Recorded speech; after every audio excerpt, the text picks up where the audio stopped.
À propos de livres, on vous a déjà parlé dans le journal de 13 heures.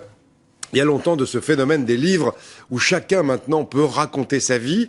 De plus en plus souvent, des personnes âgées surtout ont envie de raconter tout ce qu'elles ont vécu pour laisser une mémoire aux enfants. Des biographes se mettent à leur service. À Plouguin et à Landerneau, Caroline Dieudonné et Valérie Leroux-Colléno. À 80 ans, Annick a connu l'arrivée de l'électricité, du tracteur, l'occupation de sa ferme pendant la guerre. Et puis Jean, l'homme avec qui elle partage sa vie depuis 60 ans. Pour leur noce de diamant, leur famille leur a offert un cadeau singulier, l'histoire de leur vie. Et c'est Corinne, biographe, qui est chargée de retracer leur parcours. Alors quand vous êtes allé à l'école la première fois, vous parliez un petit peu français? Je parlais le français et je parlais le breton. Ça nous fait plaisir parce que premièrement, nous sommes toujours là à 60 ans près, et puis qu'on voit tous nos enfants, nos petits-enfants et nos arrière-petits-enfants qui sont là. Oh, pour qu'ils aient de bons souvenirs de nous après, quoi. Oui. Leur fille, à l'origine du projet, voulait garder une trace de la vie du village, de ses racines. Actuellement, tout va très vite. On zappe d'un appareil à l'autre, d'une image à l'autre. Donc, j'aimerais bien qu'il y ait quand même quelques images de fond qui restent. J'aimerais avoir des surprises, oui. Des secrets de famille, peut-être. Des secrets de voisinage.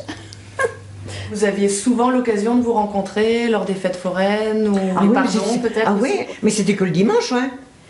Chaque entretien dure 2 heures au domicile d'Annick. Dès que j'arrive au premier entretien, les gens ont préparé les extraits de naissance, les photos de mariage, les photos d'enfance.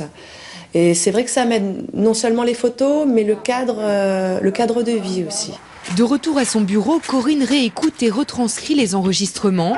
Passionnée d'histoire, elle a commencé par écrire les mémoires de son grand-père avant de s'intéresser à d'autres familles. Certains appellent ça biographe, écrivain public. Moi, c'est vrai que j'ai une petite préférence pour le libellé collectrice de mémoire. Bonjour. Plusieurs dizaines d'ouvrages depuis ses débuts. Elle vient de terminer la biographie de Jean-Pierre, 86 ans, réalisée à partir de manuscrits. Sur la table, il y a ici mes 2 cahiers que j'ai écrits en espace de peut-être de 12-15 ans.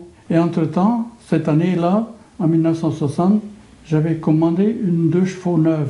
Le livre, intitulé « Ce monde disparu », a été distribué aux voisins et à la famille. Et le monde disparu, c'est parce que ça n'existe plus. Il y a une charrette avec laquelle on allait dans la grève pour prendre du Ouémont. J'étais très émue la première fois que j'ai lu son cahier.